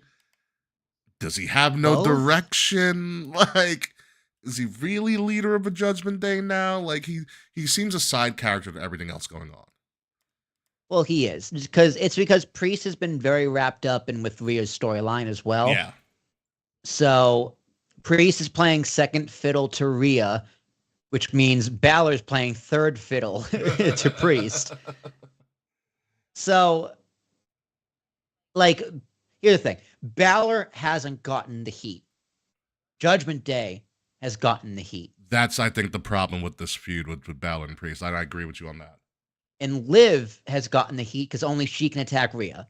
Yes. She threw a shoe at Rhea on Raw. It was funny. Right. But Rhea can be the powerhouse because she can fuck up JD McDonough and she can fuck up Dom. Yeah. So Balor is kind of left with like, I'm just the guy who does the fake punches and kicks when Priest is already taken out. Yeah. So yeah, I agree with you. I think this match needs a stipulation. Like if it was like a no holds barred or street fight, something. Street fight would have been great for this. Yeah. I think street fight would have been really, really good for this. The only gimmick on this is the Hell in a Cell match, and rightfully so. Rightfully so, it's like the singular gimmick of the show. But a street fight wouldn't have been a bad idea either. For this, which is, it is what it is. But if my thing is, I don't think you get if Rhea's losing, then I think Priest is winning. Yeah, probably. And Priest, honestly, Priest has been presented and he has done a better job presenting himself and his confidence in his performance. Mm-hmm. Way better since losing the title. It's like he's more of a main eventer without the title than with the title. I think it's also one of those things that it was when he was the champion, that's when the Liv and Dom stuff started really ramping up. Yeah. And I think he became a victim of like, this story's hotter than you going up against Gunther. Yeah. And Gunther with the title, just say this, Gunther with the title I don't want him to lose for a very, very long time. Agreed. But like I see Damian Priest that go, yeah, you're a champion. Yeah. You're gonna be champion again, and you're gonna you have it. You found it. Everything's clicking for him right now. Yeah. And I think you give it to Priest on this. Balor can take a loss because for sure. It's Balor. So that is the 5-match Bad Blood card, and so that is pretty much the end of it all. I honestly expect big things from this show. Yep. I, They've been building the show for a very, very Yeah. long time. Dude, they announced this show back in like January. Like, they announced this show. Maybe it was right after Mania. Like Bad Blood is coming back. We're like, when? October. Wow. That's a long way away. So yeah, they've put a lot of stock into the show. I'm gonna go high. I'm going 9. I'm going 9 too. I think 9 is a good number because I think they are going to. I think the opener, whichever it be the Hell in a Cell or the tag team match, is going to be fucking phenomenal. The closure is going Yeah. to be phenomenal. I think. Yep. I think you Rhea and Liv is going to. They tell great stories. Their SummerSlam match was an underrated opener, but a good opener nonetheless. And I think Bailey and Nia are also going to tell a good story, especially with the addition of Tibby. I think the only potential dud is the Priest and Balor match. Which is going to be a good match anyway, because Yeah. Balor puts on great matches. Yeah, Balor's a right? great worker. Yeah, you want to see Priest win. You want to see what happens with how does Liv wiggle out. Yeah. You want to see the chaos of the Hell in a Cell. You want to see a great match with Bailey and Nia, and then you want to see what's going to happen with Roman and Cody in the Bloodline. Like everything you want to see, It's going to happen. Yeah. It's going to happen. And it's like, yeah, Gunther's not on the card, which kind of sucks, but He's defending 2 nights after against Sammy. That's a great main. he just keeps telling Sammy no. Yeah. He's just like, just go fuck yourself. Good heel work. Gunther won me over when he told Bret Hart his favorite wrestler growing up was Goldberg in Canada. Oh, dude, I laughed so hard. Even Bret Hart. Also, Vince Doc. Bret's in it, and within the first 7 minutes, Bret Hart's already sucking himself off. Bret fucking Hart. They talk about the screw job too. Yeah, and Bret still holds a grudge. Again, Vince was technically right. Like Vince is just like, that's my property. That belt's not yours. That's mine. Paul Heyman had said that in the Monday Night Wars doc. Like, you don't do that. Like, yeah, you didn't do business. Like he did the same thing with Wendy Richter. They covered that story. Like they covered all the bases. And Vince is technically right, even if he's just a dick about it in a lot of instances. Yeah, but yeah, I'm expecting a lot of good stuff from Bad Blood. I'm going 9. Fucking Bret Hart. Fucking Bret. It is going to be a phenomenal show. It looks like NXT is still going pretty hard. They had, they did have a street fight between Wesley and Zach, and Zachary once again, a Chicago street fight. There was a women's tag match. I expect something big at the end of the NXT show. Shawn Michaels came out on in a Sports Illustrated article, said like, he goes, we have a lot of stuff coming down the road on both sides of wrestling, on men's and women's. Like, he's pretty much said, you haven't seen anything yet. So Sean's talking a big game, and I'm like, holy fuck, what did he do he's now? a good promoter. He's a good promoter. Yeah. He's doing a good job with NXT for sure. I don't even watch NXT, but you know what? I'm still like, I don't watch NXT, but I kind of know what's going on and who's coming up in NXT. Yeah. And the fact that they're able to now travel, which might be like the tone for the foreseeable future, is pretty freaking nuts. You know, if they can put 8,000 people in an arena, even if they like block off most of the third deck and most arenas, or they do small arenas, success, college arenas, success. Yeah, you're developmental. If you can stick between 7,000 and 8,000 people, or 6,000 and 8,000 people in an arena, that's a success. Mm-hmm.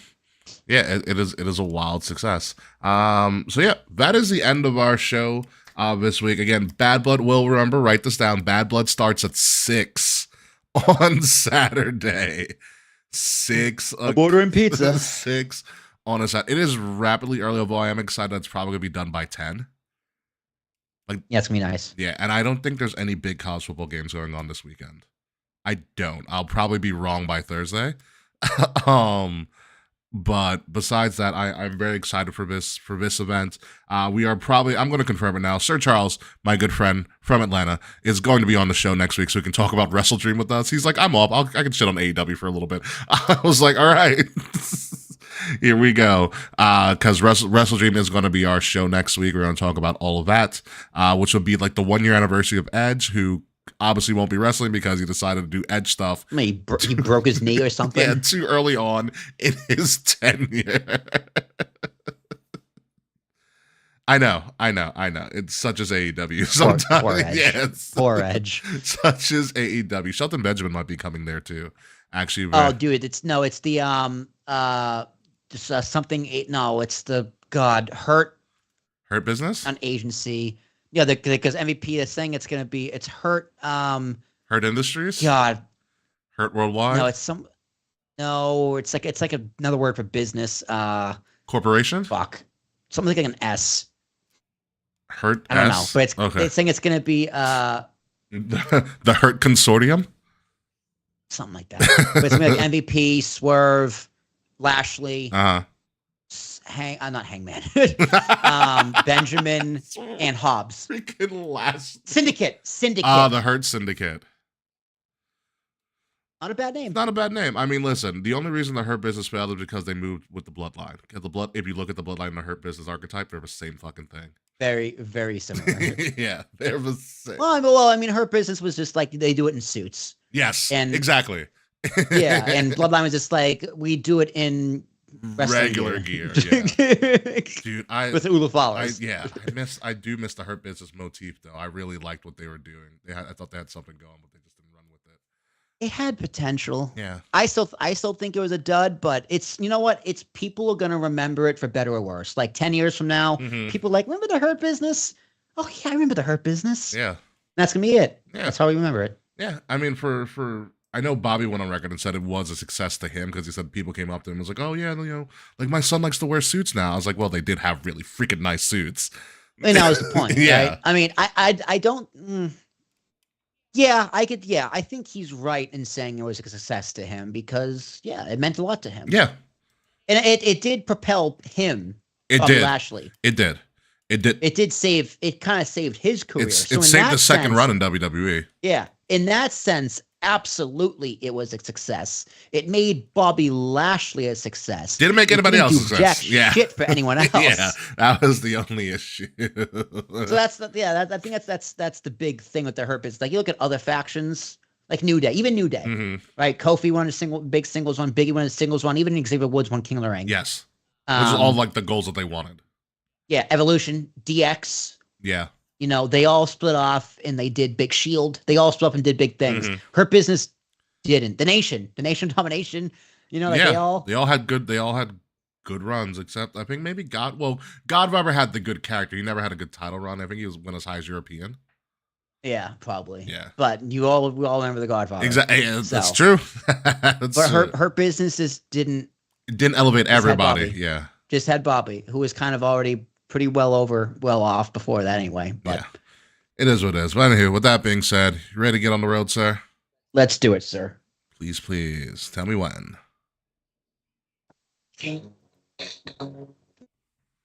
Voice. Yeah, that was rough. All right, ladies and gentlemen, you have been listening to Kings of the Rings podcast, episode number 390, Blood Booming, because it's going to be Metro booming down in Atlanta this week for Bad Blood, a very, very highly anticipated card by yours truly and Willie T. I have been your host, King Ricky Rose. You can find me at Ambassador Biggs across all social media outlets, BIGZ Ambassador Biggs. Find Kings of the Rings podcast at KOTR_podcast across all social media. Like, share, subscribe, leave us 5-star reviews, buy some of our awesome, ridiculous merch. The links, all of that, are in the description below. If you are listening to us, please make sure you're listening to us on Wrestle Addict Radio, the cure for the common wrestling podcast, and follow Wrestle Addict Radio socials at addict_wrestle on Twitter, because I won't call it X, and at Wrestle Addict Radio, all one word, everywhere else. Will Tarashak. Ladies and gentlemen, if you don't know, now you know. My name. I can't believe I just said that. Yeah. Don't let me say it again. I'm going to let you just to put it on a social media clip at some point. my name is Will Tarish, like T as in Thomas, ARASHUK. What I meant to say is, if you don't know, I am one of the biggest video game fans out there in the world. Maybe not the world, but I do love video games. I've put over 500 hours into multiple games. And if you like a video game channel, my buddy Nash is launching like a media brand type thing called Off the Shelf Media. It's a YouTube channel. It's a blog where I've been writing game reviews, PS2 retro reviews, as well as doing gameplay videos. Right now I'm doing walkthroughs of Age of Mythology campaign on Titan difficulty, which is the hardest difficulty in the game. RTS like Age of Empires. It's a lot of fun. It's there. Off the Shelf Media is the YouTube channel. Go give your boy some support and like video games.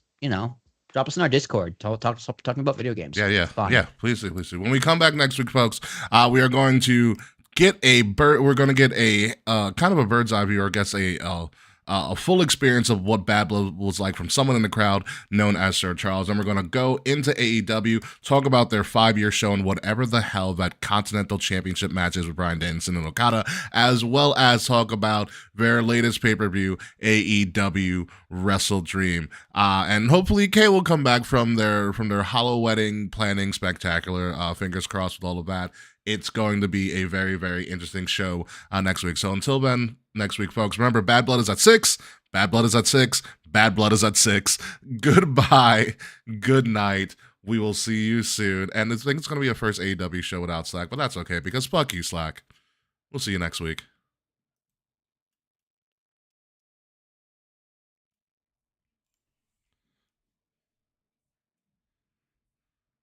Or Slack. Yeah, oh, that's all right.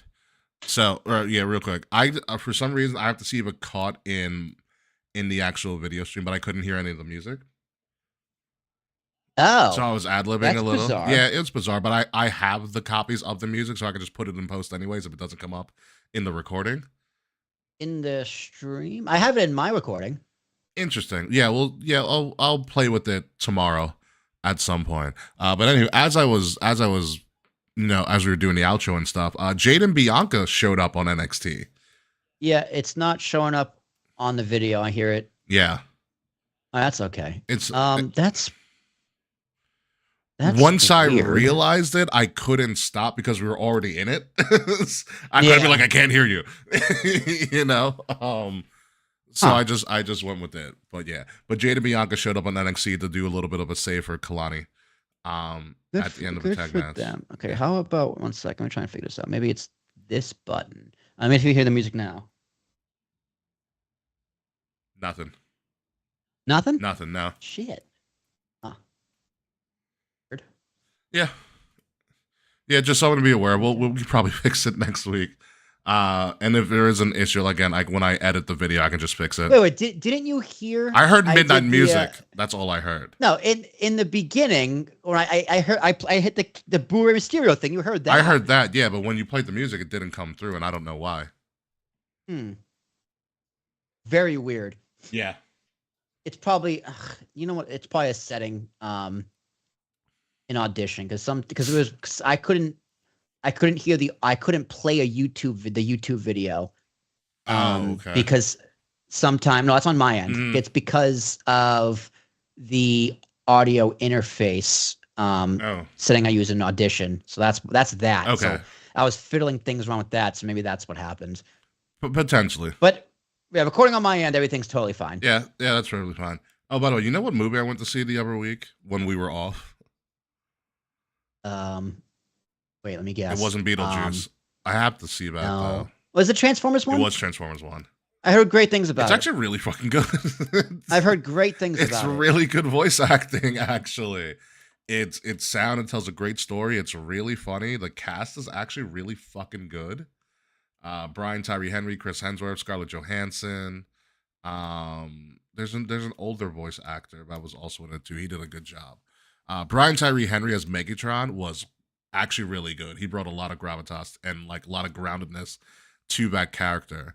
But yeah, no, I would see it. I think you would like it. Did you ever like the Transformers franchise as a whole?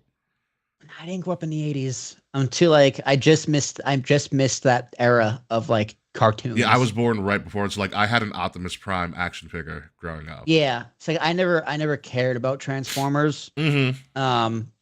I loved the Shia LaBeouf movies, not gonna lie. At least the first two. Yeah, the first with two. With everyone else. I fell in love with Megan Fox like everyone else. Yeah. Yeah, no, I get that too. You ever? And then I despise Michael Bay. That's why he doesn't make any more of the Transformers movies. They took it from him. They're stop it. Do you ever rewatch those first Transformers movies and realize how many calories Shia LaBeouf probably lost with all the running he did? So much running. I was half of the movie is him running away from something. Yeah. Running and screaming. Him freaking out, running away from things. He does have a great scream though. no. Like when Optimus Prime is like in his Bumblebee's like in his backyard, like breaking Yeah. shit. Or when he like goes like the high pitched scream. Yeah. Excellent. He's Excellent. excellent. I bet he went nuts. Then he went nuts. Yeah, I wish he didn't have a mental break. I think he's okay now, but I was really sad when he had his mental breakdown. Yeah, because at that time Great he actor. was doing good work. He was Great doing actor. good work. Great actor. Yeah. So, but yeah, Shia LaBeouf. There's that. But yeah, Transformers 1. Joker comes out this week, I know. which I think I'm seeing on Dude. Sunday. It's like movies are back. Yeah. It's like movie season. It's got good movies coming out again. Joker. And I still have. Did I tell you so? I used my credit card a couple like months ago because I've had the same credit card for years now at this point, and I never ever like looked at my credit card points, like just the points to like redeem stuff. Wait. How long have you had this? A long time. God, how many points? I had enough points to use, even though because I don't use it often, but I have it. But I had enough points to use to get $100 AMC gift card, so I can just go watch like movies for free for the next couple of months. Really? That's it? Well, how many points did you have left over? Or is that all of them? I don't remember. I haven't checked since I got the gift card. God damn. Because yeah, like I put my credit card on pretty much everything so I can get the points. I also have no problem paying it off. Like I pay it off every Friday. Yeah. And then once or twice a year, if I have a big purchase or just the end of the year, I'll use the points and take it off my balance because it's just free money. Yeah. Or you could use it as a gift card. People like you should use it on a gift card or like something you actually get something. But like, no, it's like I was taking off my balance, so it's just free money. Yeah. Free money back. What do you mean? That's just travel. Yeah. If you have the Chase like Sapphire card, use the travel points. Mm-hmm. That's really what the card's made for. Yeah. So yeah, I've been using that. Like I haven't paid for a movie all summer. Like for half the year, I've been. God bless you, sir. Okay, so I have to make a deal with the devil because why? Because I hate Wicked, like the story specifically. You know, it's one of the movies that's on my list. Like I've never seen Wicked. I've heard great things about Wicked, but once I saw the commercial, I was like, damn, it actually does look like a good movie that I want to see. I also don't like Ariana Grande. Like, understandable. As a person, understandable. I think it's like you're just a dirtbag person. you're just a bad person from your perceptions that you're a bad person. Mm-hmm. However, I really want to see War of the Rohirrim like in theaters. So I'm gonna have to go to Jazz and be like, I'll see your shitty movie, but god damn it, you're coming to see mine. Yeah, I once I saw the Wicked commercial, like the Super Bowl, and I go, damn, that looks like a really fucking good movie. Like, I kind of just want to see, like, especially in like an IMAX screen or something like that, like the colors and shit. I'm like, it's gonna look really good. And I'm going in there blind because I've never seen Wicked. Like, I'm gonna have to like ask Kay, like, hey, what the hell is Wicked about? It's a spinoff about like the Wicked Witch, right? It's the Wicked Witches. Okay. So it's how the Wicked Witch of the West turned bad and how she ties into the Wicked Witch of the East, and it's like a prequel. I think it's based off actual like a novel, so it's like canon for lack of a better word. Yeah. Because Wizard of Oz is just based off a novel from like the 1800s or whatever. Mm-hmm. So the play, I've seen the play, like I've seen it off Broadway.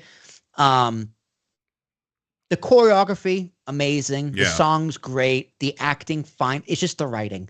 The story is trash. The story is so bad because they have so many callbacks. Like, oh, I know who that is. I know who you're gonna be in the Wizard of Oz. Okay. That's there's the Scarecrow. It's not like they do a prequel after the regular movie. It's just like they have to have so many callbacks to the original because it's like that. It's like you could have just made a whole new story with new characters with just the witches because they're witches. They could have been like 200 years prior. Yeah. Right. Whatever the fuck. So it's like there's too many callbacks. Like, oh, the Scarecrow was this guy. Who gives a shit? Yeah. So it's just bad writing. Yeah. But I'm still gonna watch it. Like I know the movies I still want to see is Wicked, freaking Joker. I might go to Beetlejuice at some point. Wicked, Joker, Beetlejuice. Venom, because I just got to finish it out. Venom. Yeah. There's nothing really else I think this year. I think those are the last like 4. Unless something like for War of the Rohirrim though. Dude, anime Lord of the Rings on like Helm Hammerhand, sign me up. Oh, That's what's it called? War of what? War of the Rohirrim. War of the Rohirrim. So here's the thing. So I'm going to Comic-Con, right? Uh-huh. So that War of Rohirrim panel, I couldn't get into. It was sold out. Of course it was. Dude, it's a And fucking anime made by like a legendary Japanese animator. so my friend Sam, who used to live in Hoboken, he's going with me, Mhm. but he was able to get the panel, so he'll be in. Son of a bitch. So I'll get info from him because it's being hosted by Colbert.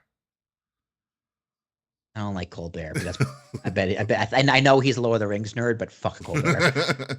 But yeah, Colbert's doing the panel, so he's not. So Sam will be in there with Colbert.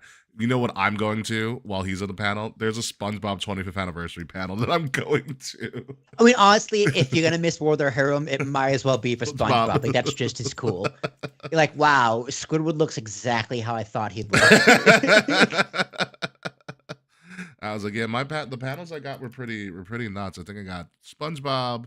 I'm going to the panel on the Penguin, like the Penguin show. Yeah, the show. So Colin Farrell. So Colin Farrell's gonna be there. I haven't watched the Penguin because I'm just there's too many things to watch. But I've heard it's incredible. I've heard it's incredible too. I have to finish up Rings of Power. I do. I'm still on episode. I haven't watched past episode 3. I just kind of forgot. I'll get around to it. You know what? It's not as well paced as the first season. It's kind of boring me. I've heard so many mixed things. I've heard some episodes are pretty good in terms of lore and canon, but then they had like I also heard Elrond and Galadriel kiss, which is just like why? Elrond, that's your future mother-in-law, bro. Like, what are you doing? This is really unnecessary.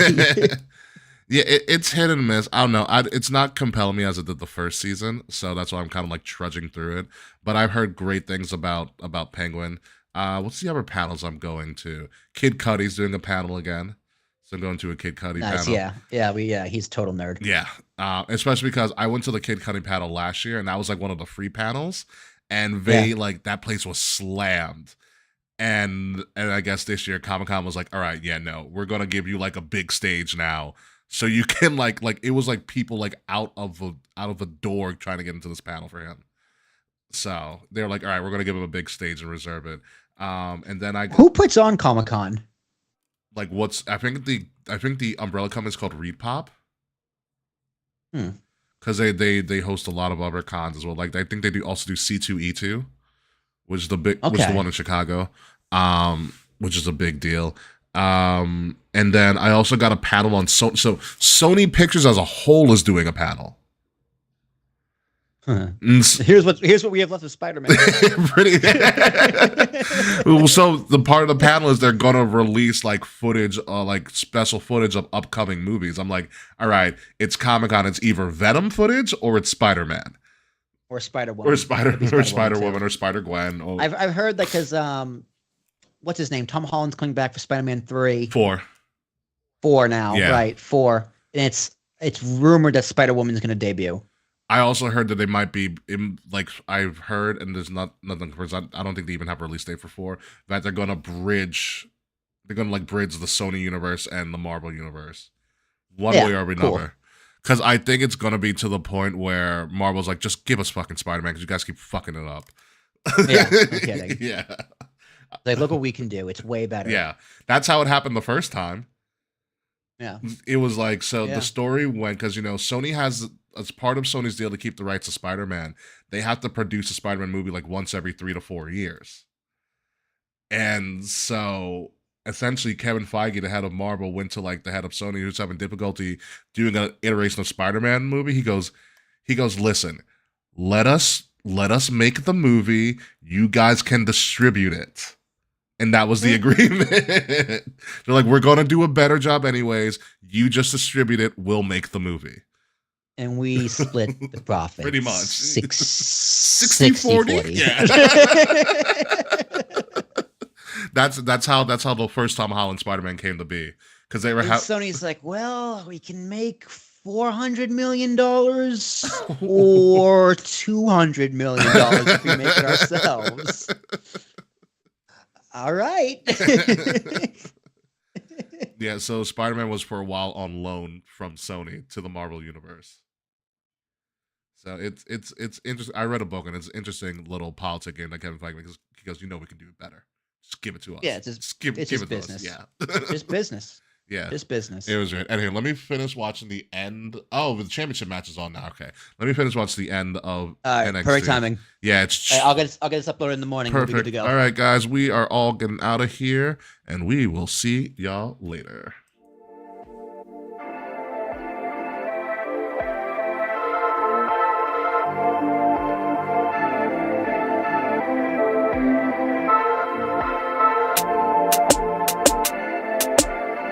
Midnight music.